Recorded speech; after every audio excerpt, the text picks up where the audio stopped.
Un homme noir déclenche la fureur d'Adolf Hitler. L'homme le plus dangereux du monde, humilié par un gamin de seulement 22 ans. Voici l'histoire absolument incroyable de Jesse Owens.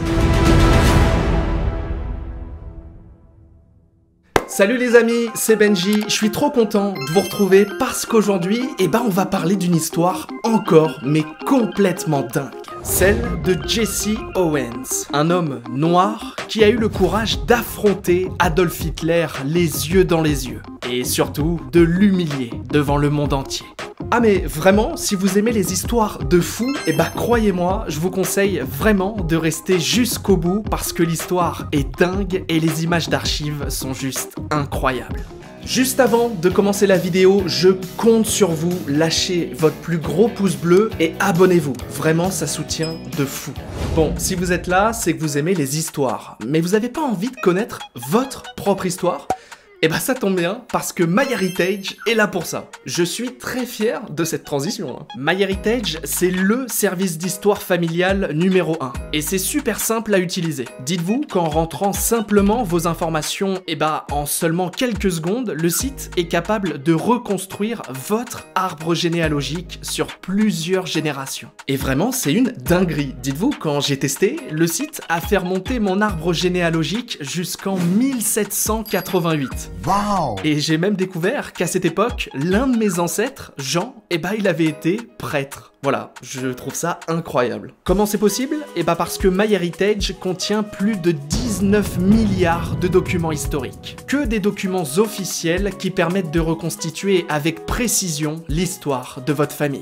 Par exemple, mon ancêtre, Jean, j'ai pu retrouver son acte de mariage. Et visiblement, il s'était marié à une certaine Claire Gustine. C'est pas trop stylé ? En vrai, essayez, vous allez forcément découvrir des membres de votre famille, et peut-être même des personnes dont vous ignoriez l'existence. Et je trouve ça juste fou. En plus, avec l'option Instant Discoveries, MyHeritage peut même vous suggérer des profils qui coïncident avec votre arbre généalogique. Dernière chose, si vous avez des photos en noir et blanc, sachez que MyHeritage vous permet de les coloriser. Moi, par exemple, j'avais celle-là. Regardez, vous avez juste à mettre la photo, attendre 5 secondes, et voilà, votre photo est colorisée avec un avant-après. Si tout ça vous intéresse, je vous invite à scanner ce QR code ou bien à cliquer sur le lien dans la description pour profiter de 14 jours gratuits. En plus, si vous le faites, ça soutient directement la chaîne, alors merci à toutes celles et ceux qui le feront.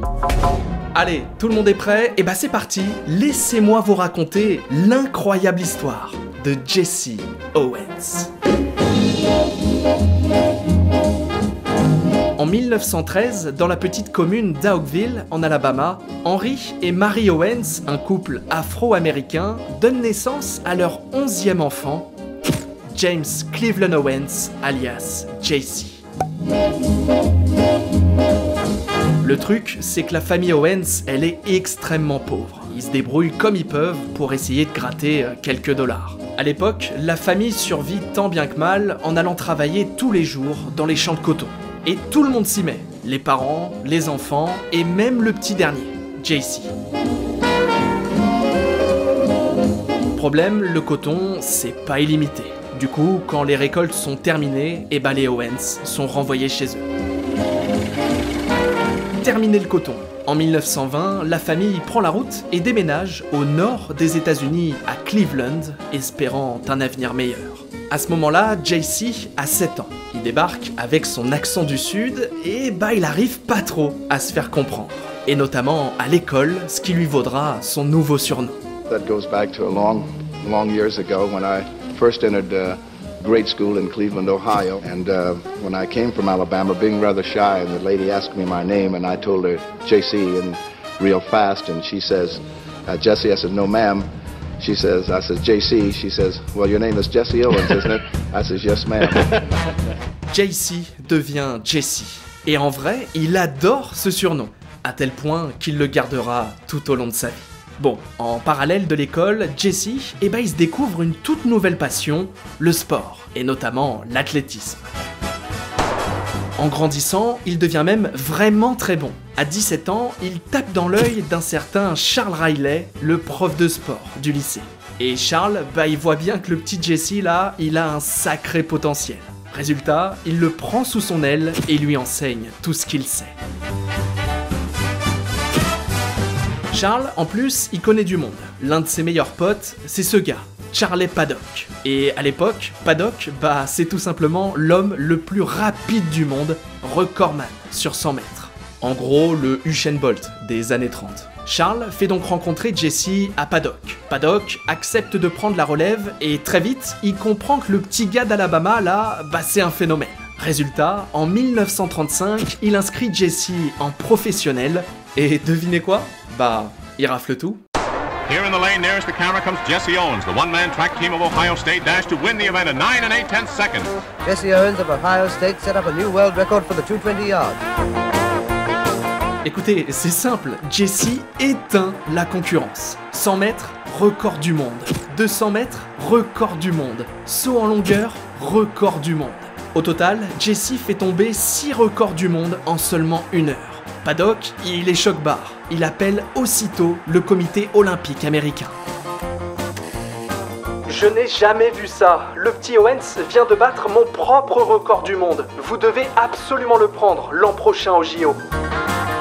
Charlie Paddock came to our junior high school in 1928, and he became my idol, and I wanted to become very much like Charlie Paddock, and to become a member of Uncle Sam's Olympic team in 1936. 8 years later, it came true. Well, you sure did it ever, Barbara? Et oui, évidemment qu'il intègre l'équipe olympique des États-Unis. En même temps, comment dire non à l'homme le plus rapide du monde ? À 22 ans, Jesse Owens s'envole pour les Jeux Olympiques de 1936 à Berlin, capitale d'une Allemagne devenue nazie.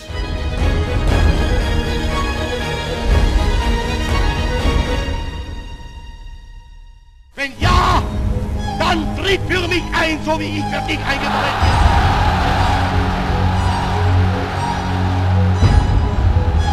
bin. 3 ans auparavant, un homme a pris le pouvoir en Allemagne, Adolf Hitler. Nommé chancelier en 1933, il instaure le Troisième Reich, une dictature nazie totalitaire. Sa politique est profondément raciste, xénophobe et surtout antisémite. Hitler considère les Juifs comme le mal incarné, il les traque et les persécute.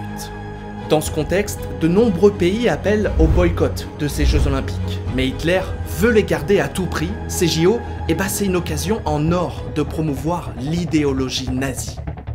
Problème, le petit gars à moustache là, il a pas vraiment la cote à l'étranger. Hitler le sait, il doit impérativement redonner une image positive de l'Allemagne. Sinon, pas de JO.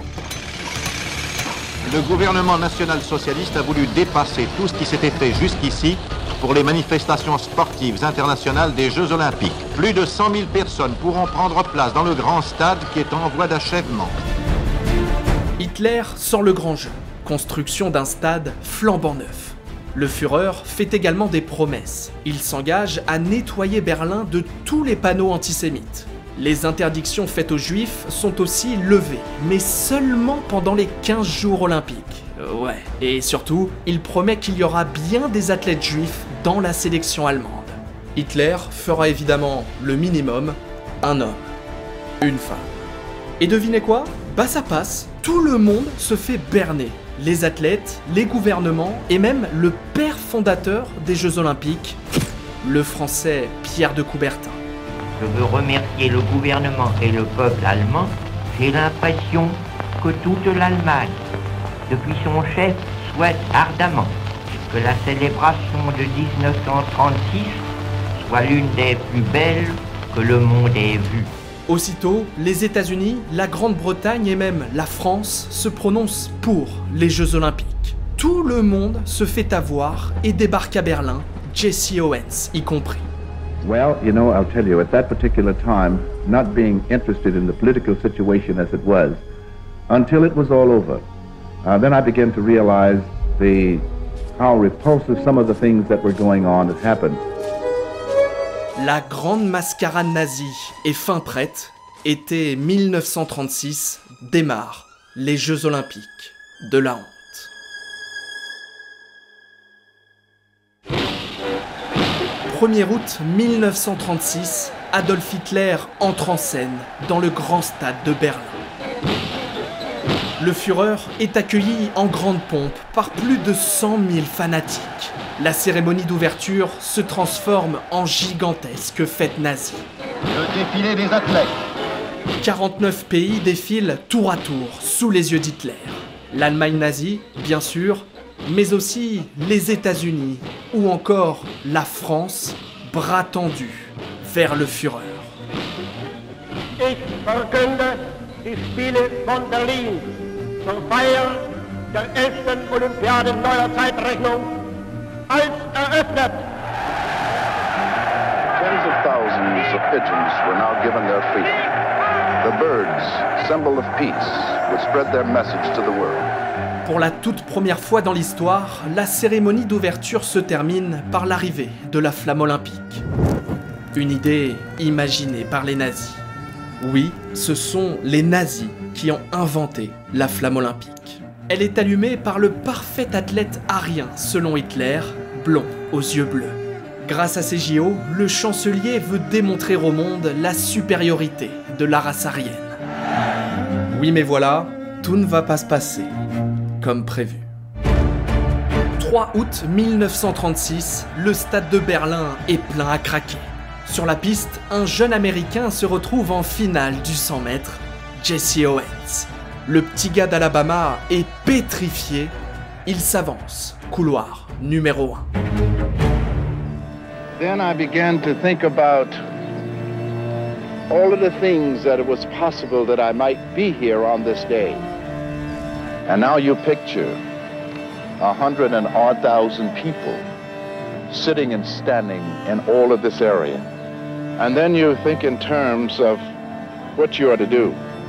And then suddenly, there are no people. On your marks. Get set.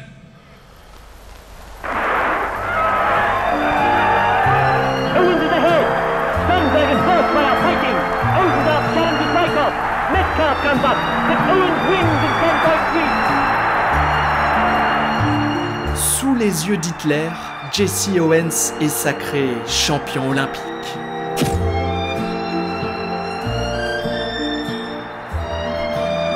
And as you stand there and listening to the strains of your own Star-Spangled Banner and watching your flag rise above all others, you can look up and say to your God, thank you. Today, I am an Olympic champion. Aucun Allemand n'est sur le podium. Et ça agace le Führer. Il veut sa revanche sur Jesse Owens, l'homme noir à abattre. Pour ça, le chancelier peut compter sur son petit protégé. Lutz Long, grand favori de la finale du saut en longueur. En plus, Jesse fait partie lui aussi des finalistes. Parfait pour Hitler, c'est l'heure de la revanche. 4 août 1936, le Führer est là pour assister au premier saut de son poulain. Hat sich der Kampf zwischen dem deutschen Lutz Long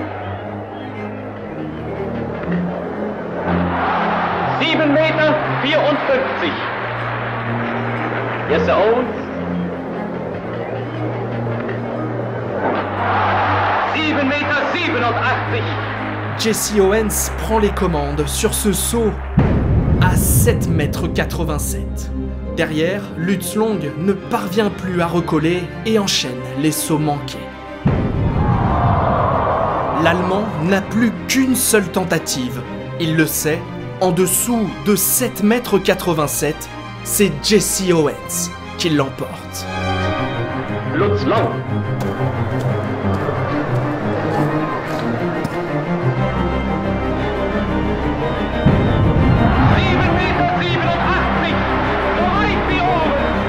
L'Allemand recolle avec Owens, mais il reste un tout dernier essai à l'Américain.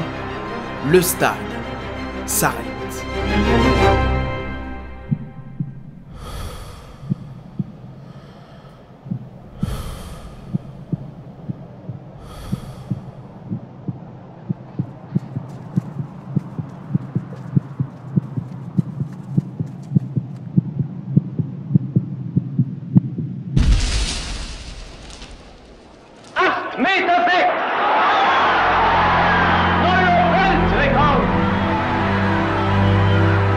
Jesse Owens entre dans l'histoire. 8,06 m, nouveau record du monde.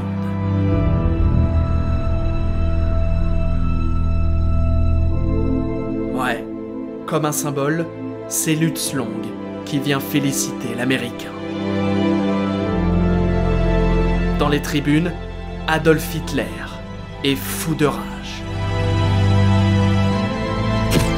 Le Führer assiste impuissant à la naissance de leur amitié plus forte que la haine.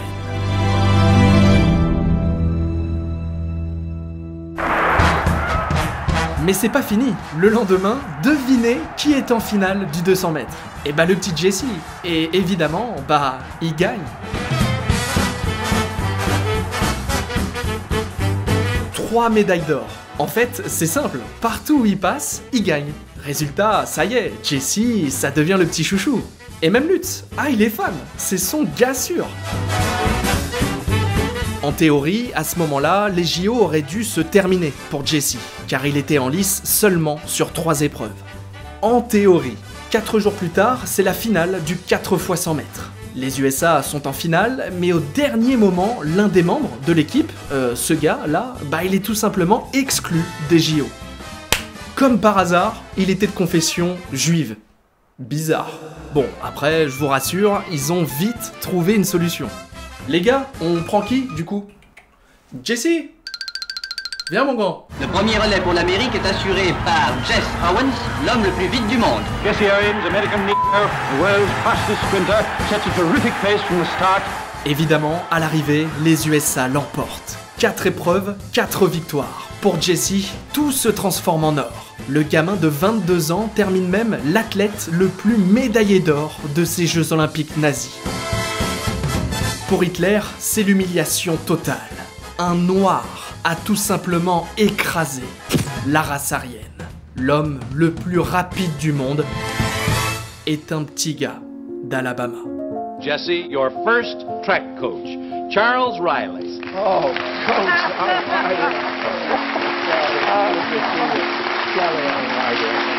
how you feeling? It's good to see you. Oh, God. Jesse, do you remember what Mr. Riley said to you after talking to Paddock?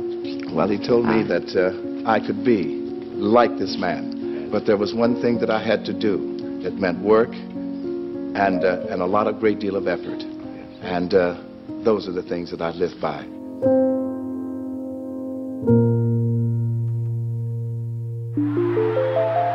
Aux yeux du monde, Jesse est un héros.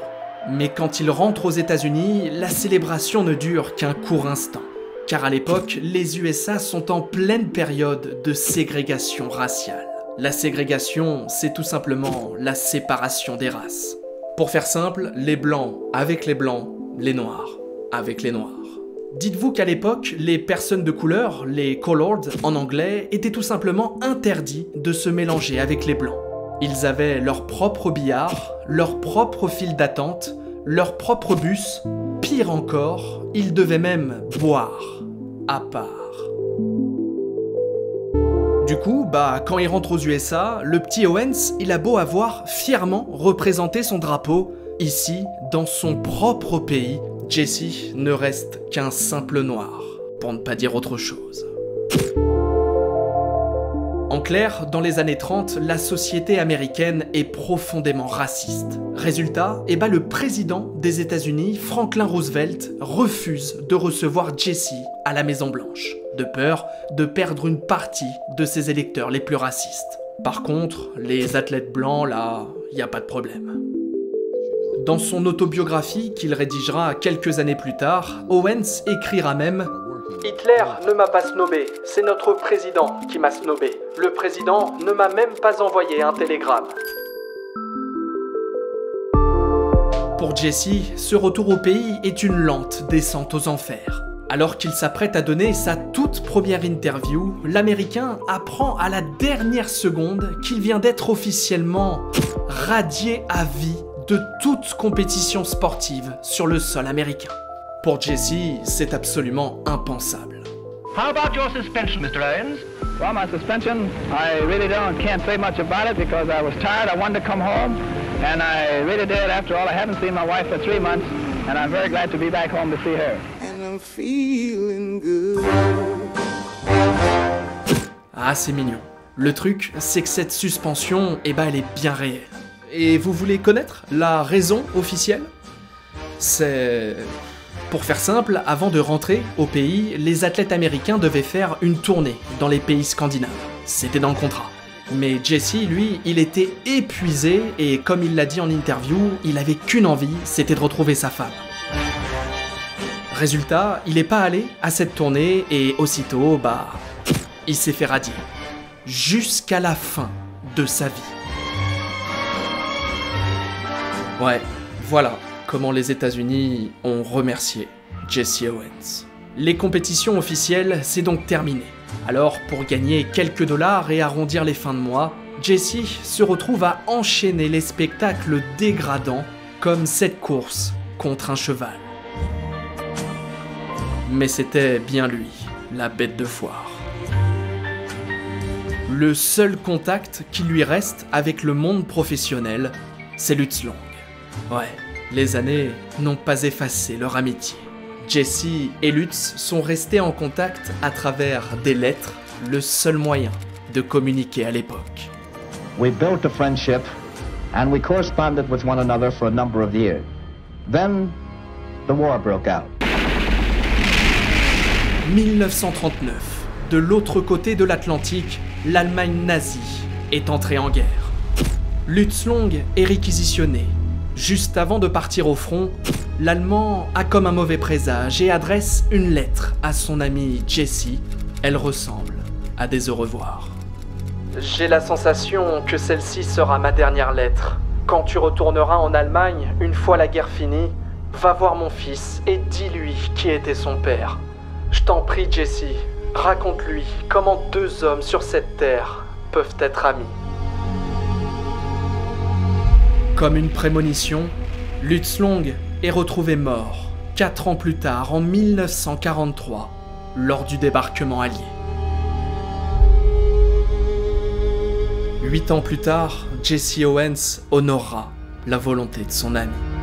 In 1951, I had the privilege of meeting his son, and after showing the pictures and letters that he had in the scrapbook that I had written his father, well, as a result of that, today I am now corresponding with the son. Well, Jesse, you've been a very important part of my life, and I've very often seen pictures from you and the photographs of my father. I've experienced many moments in the sun, but perhaps the most rewarding was to have Lutz Long beside me.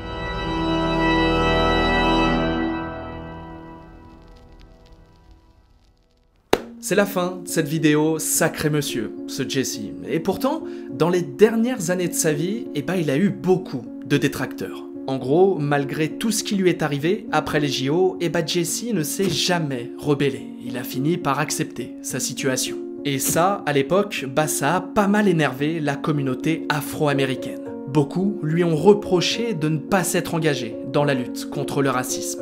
Ouais, mais Jesse, il a jamais voulu rentrer là-dedans. Lui, tout ce qui l'intéressait, c'était pas la politique, c'était juste courir. Et tous ses reproches, celles de sa propre communauté, la communauté noire, eh bah ça l'a beaucoup affecté. Résultat, au fil des années, Jesse a commencé à fumer et petit à petit, il est devenu complètement accro à la cigarette.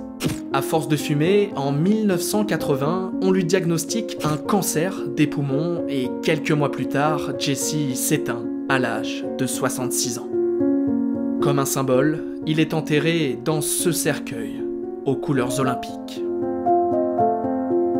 At the height of World War II, and the war was going rather badly for the German people, Hitler called upon the people in whom he believed, and they were the astronomers. And he asked astronomers, was he going to lose his life? And the astronomer says, yes, you're going to die. And then he wanted to know upon which day he was going to die, and they told him that you're going to die upon a Jewish holiday. And then Hitler wanted to know upon which Jewish holiday he was going to die upon, and they promptly told him that any day that you die will be a Jewish holiday.